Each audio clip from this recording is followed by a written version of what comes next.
Hello, so this is Gym Blogs installment video 4. Okay, so running on from questions over comments on the last videos, I have been asked a simple question of what is fitness, and I like this one. It's a good thing to have in your mind and understanding. First of all, what is fitness? If fitness is your goal, you want to get fit. Lots of people talk about getting fit, but how do you know when you have achieved it? What is fitness? So, in my mind, fitness is one of two things.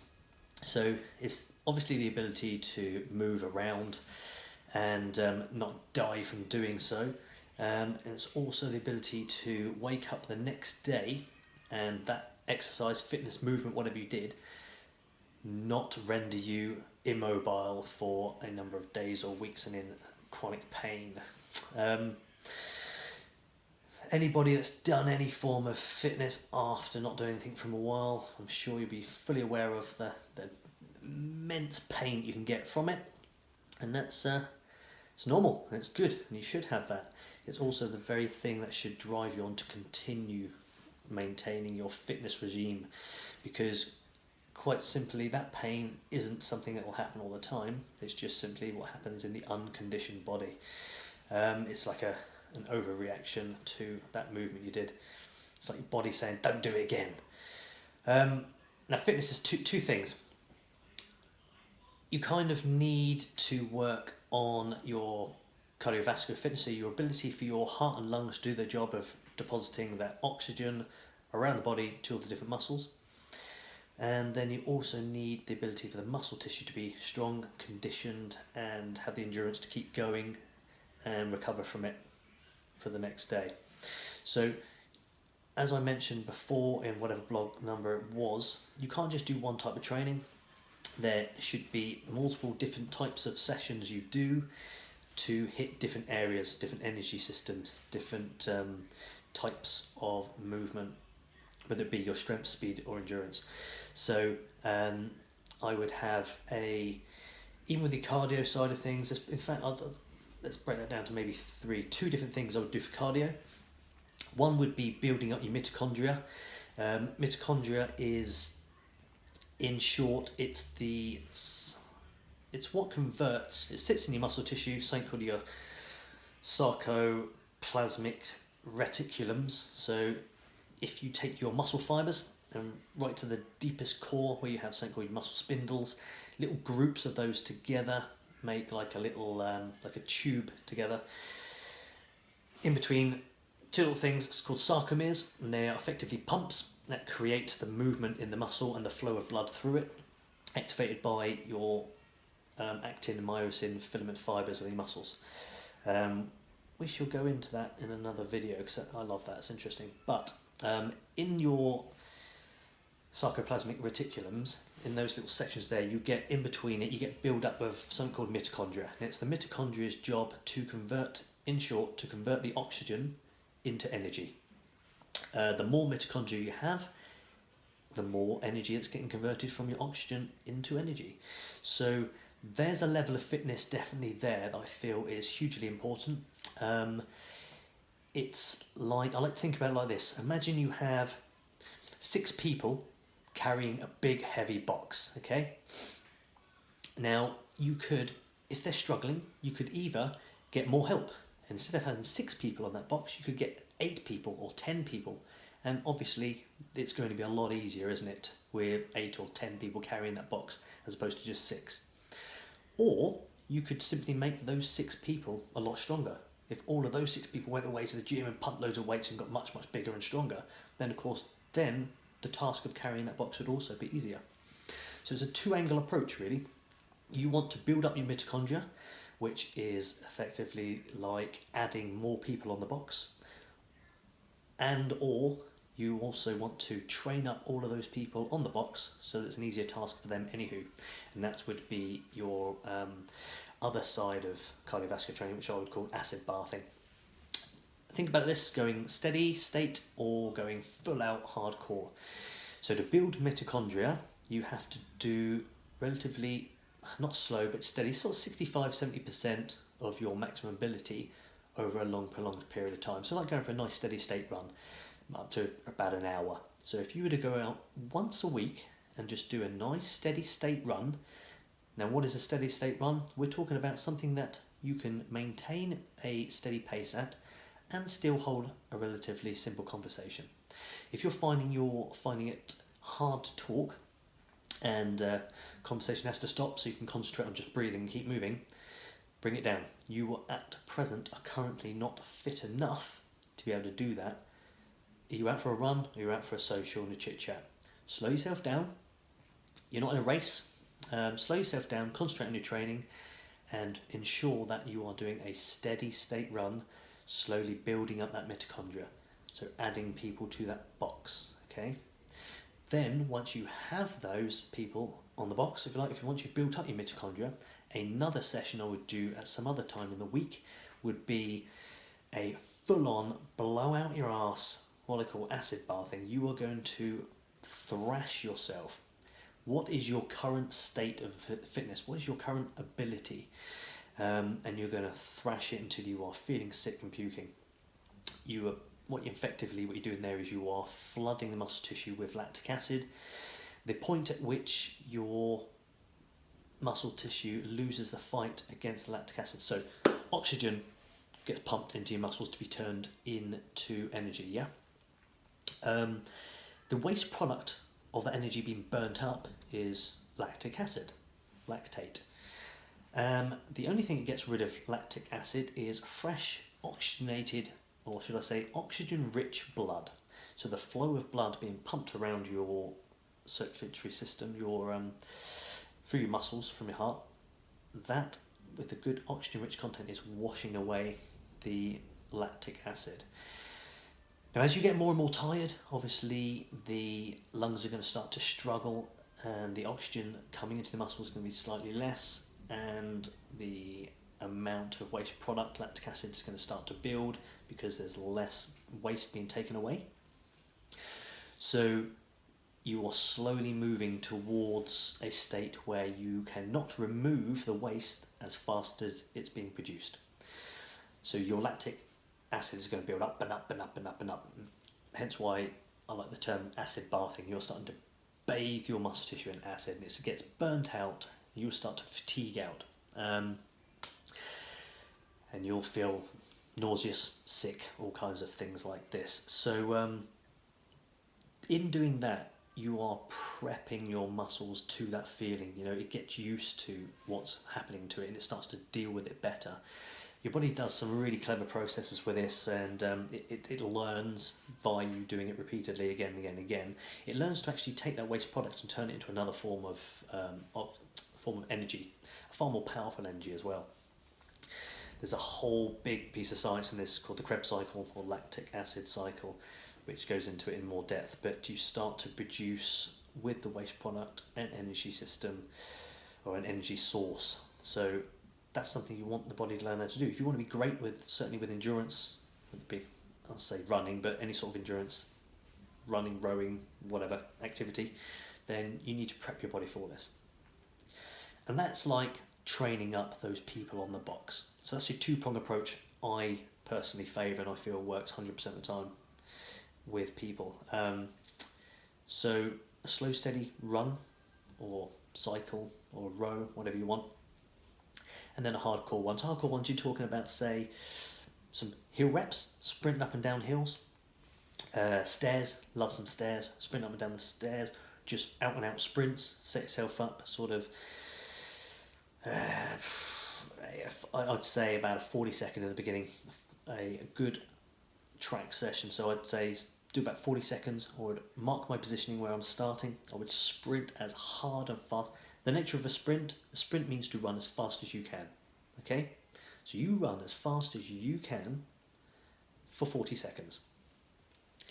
You'll be surprised at how long that feels if it's not something you do a lot of, but however far you get, stop, mark that spot, that is now your track. And I would do that a ton of times, okay, until you feel sick. There's some really good sessions that you can do on that, a little bit more structured, but I'm not going to go into that now. I'm just giving you a general idea. You're going to keep smashing that out. So that's one song, that's just the cardio, but I still wouldn't say, let's say if you did this and you've been doing it for a year, I still wouldn't consider you as fit. You need to get some good muscle conditioning as well, because you could do this sort of stuff and be very, very good at it, and then I could take you into the gym and do some, some resistance training with you, and then the next day you struggle to get out of bed and you're screwed for a week. So I wouldn't consider that to be fit and conditioned. Maybe sports specific, whatever you're doing, but for an all-round good basis of fitness, what I'd also want to do in my week of fitness is I would do some compound weightlifting, some resistance training. Deadlift, 100%. Always want to put some deadlifts in there because it is just a movement you do every single day anywho, just literally picking something off the floor. So deadlift, squats, bench press, that's pretty much all I would focus on as in terms of, I feel like, the must-dos. You can come up with stuff all day long, but if we're just getting a basis of universal fitness, working with that, in the first instance, you're going to be in trouble. You are going to, if you've done a proper weight session, never done it before, you're going to wake up and you're going to feel like something's really bad. I hear it all the time from people saying, I feel I've done a real injury now. Yeah, well done, you've just actually trained instead of exercising. And this is the key. Training is not exercising. Exercising is not training. Think about it in the run I just explained there. If you're doing a slow, steady state run, then you are doing 65-70% of your ability, something around there. It's completely different to that all-out sprinting, giving it everything till you feel sick. You can see the difference between that. Well, it's the same thing with your weights. Yeah, you can move some weights from A to B, but unless you're reaching failure, then I say you're exercising. You're practicing what you can do. It's not training. If we're going to condition your muscle tissue, you need to be pushing it to fatigue, to failure, to a point at which it cannot do its job. The purpose that it is on your body, it can no longer do. So for instance, if we look at a squat, I think most people understand the squat. If you were to pick up a weight, whatever it might be, let's say you got your body weight, and you do as many squats as you can till failure. Maybe that's 8 reps, maybe it's 10, maybe it's 12, 24, whatever, pick a number. You need to do that. If you have the physical ability with whatever weight you've got to do 12 reps and you only do 11, you wasted your time on that set because you just practiced what you could do. You're within your ability. If you could do 12, do 12 and attempt that 13. Because unless you're trying to do something you can't do, you're not training. Okay, what are you doing? What's the point? What's the point of you being there? Training means to try and do something you can't do. And if you are there to improve, as most people are, then make sure that the work you're doing is going to improve you and you're not just wasting your time and effort in that gym. It is hard, and I think that's why everyone needs a coach. It's a fact. Think of your favourite athlete, your top Olympian, top sportsman. They've all got coaches. Everyone has a coach. Why? Because as human beings, as animals, we need someone else to dictate what we're going to do and when we're going to stop. Otherwise, our own self-preservation, call it what you like, our own sensibility will come into us and say, this hurts, I'm stopping, I'm done. And there'll always be that hardcore alpha dog that gives it the whole, I don't need you to want to push me, I can do it. Yeah, okay, good for you, well done. I would wager that you've never been pushed to your actual ability. No matter how good you are, well, here's the good news. You're even better than that, mate. You're even more phenomenal than you think you are, because you can never push yourself as hard as someone else can. And to further just stamp that and nip that in the bud, I would say just think about it like this. Right now, I want you to do as many, run as far as you can, as fast as you can, pick up and do as many reps as you can, whatever. You do as many as you can there. When you're on your last one, you think you can only do one more, let me know, and I'll simply say, okay, give me one more. Give me that one more you think you can do. So let's say, I don't know, let's just say you're doing a squat and you do that one more. So you've told me you physically can't do any more, no? Okay. Well, let's get your daughter, let's get your son, your mother, get someone you truly love, okay? And let's do the horrible thing of gun to the head, whatever, do one more rep for your son, your daughter, the person you love, whoever it is, or else we shoot them in the face. Something tragic. All of a sudden now, do you really truthfully, honestly think that you can't do that one more, or you're going to find it within yourself to grit down and get that extra rep done, you bloody will. You know it. Even right now, you know, yeah, alright, actually I probably would.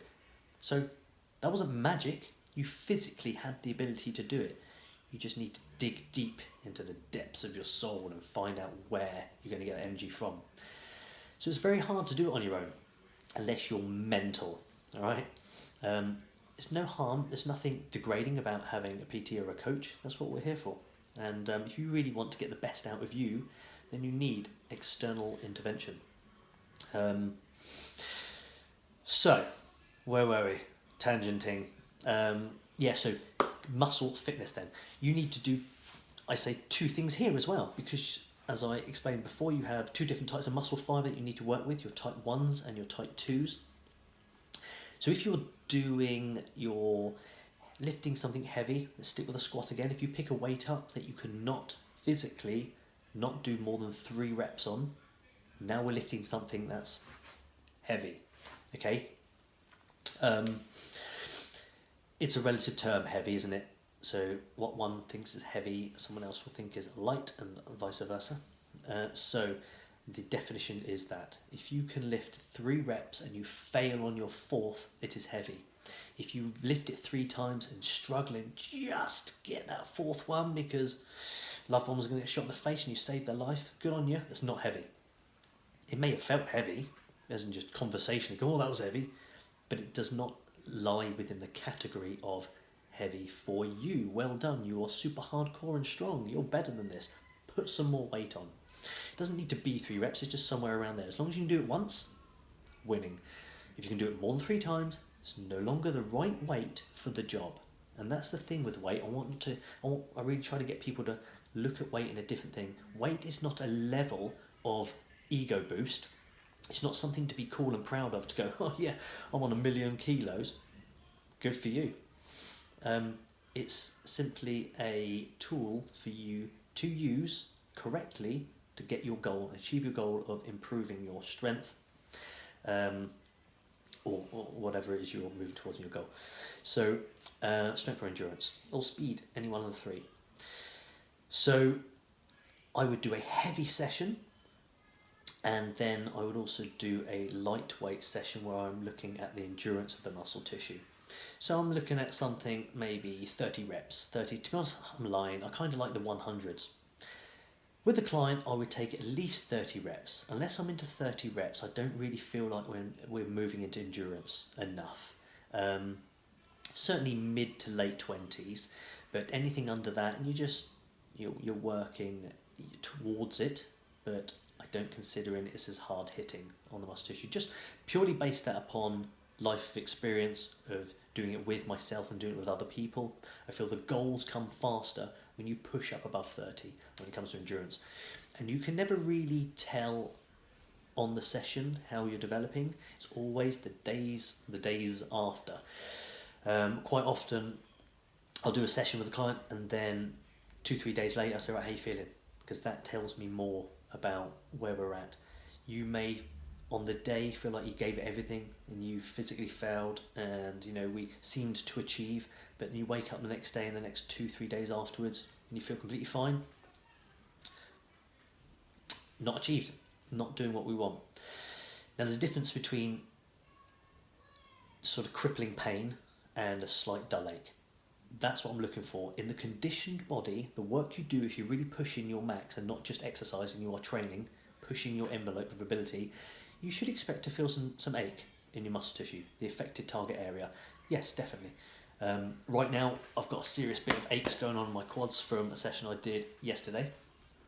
But there's no need to moan about it. It's certainly not ruining my day. I can tense them up now. It doesn't really hurt. I'm just aware of it. And that's fine. That's good. That tells me that I am doing well at the moment in terms of my regularity and keeping my conditioning up there.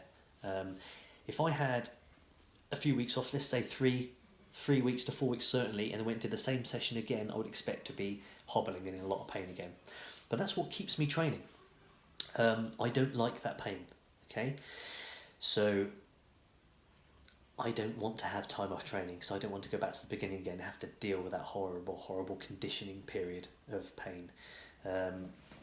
So I don't class myself as addicted to exercise. Some people say, oh, you're addicted. I'm not. I just don't like pain, don't like hurting.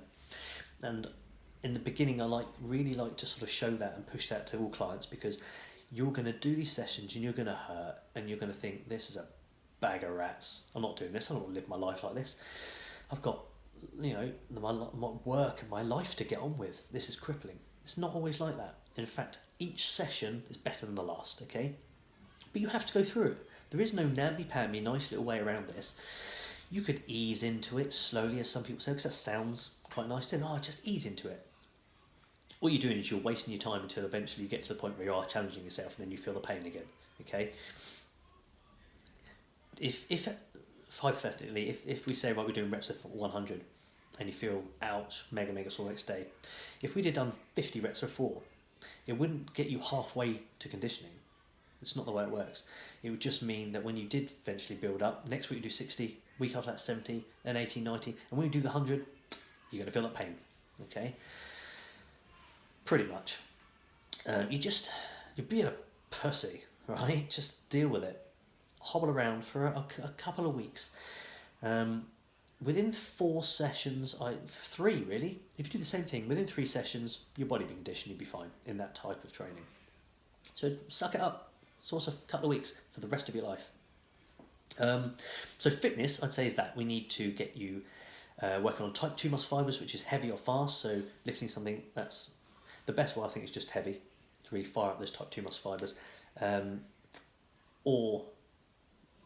I don't like doing fast movement. You do plyometrics, snap it up, that sort of thing, but I just find there's too much risk involved.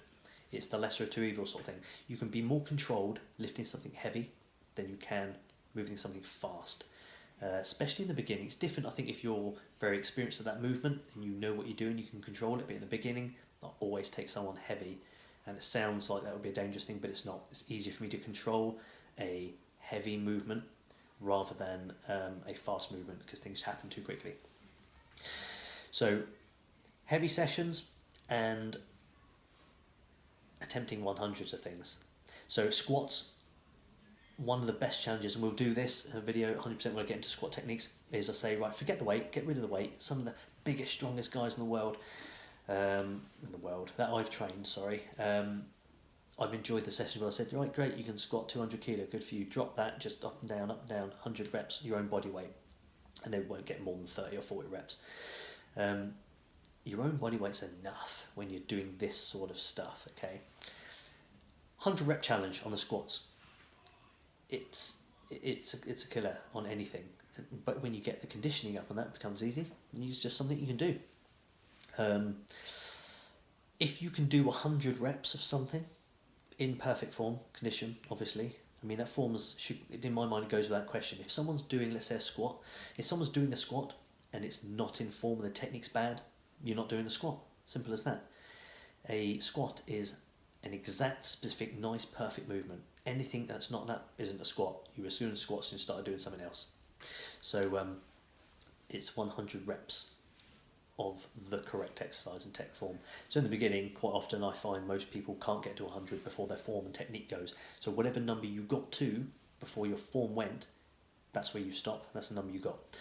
We're not looking at compensatory strength, we're looking at true strength. What you can do correctly with your proper strength, your true strength, before things break down and something else in the chain of movement is breaking. What's the weak link there? Then that's what we're training. So that is my answer for fitness. What is fitness? It is pretty much a 4-pronged attack. It is cardiovascular fitness for mitochondria building, so you get the energy production nice and easily, and it's an acid bathing session to get your body used to dealing with the stress of lactic acid bath by bathing in your muscle tissue. If you have that conditioning, you will do something hard, you will take yourself to the max where you're blown out, then you'll be recovered in probably a minute or two, and then you'll feel completely fine, a few minutes later, crack on. If you're not fit, you may be able to do the same performance, but afterwards you will be smashed, screwed, stacked. You'll be out, and then you'll probably feel it for the rest of the day. and you'll feel it the next day as well, maybe.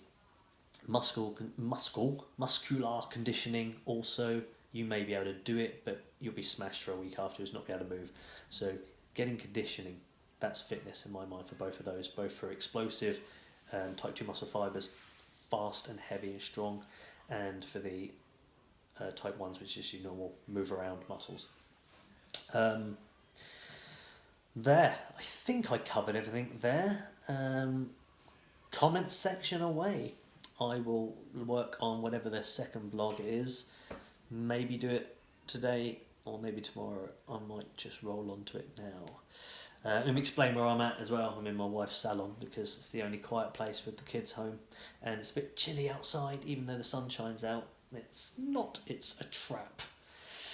Right, thank you very much. Jim Bloggs signing out. Bye bye.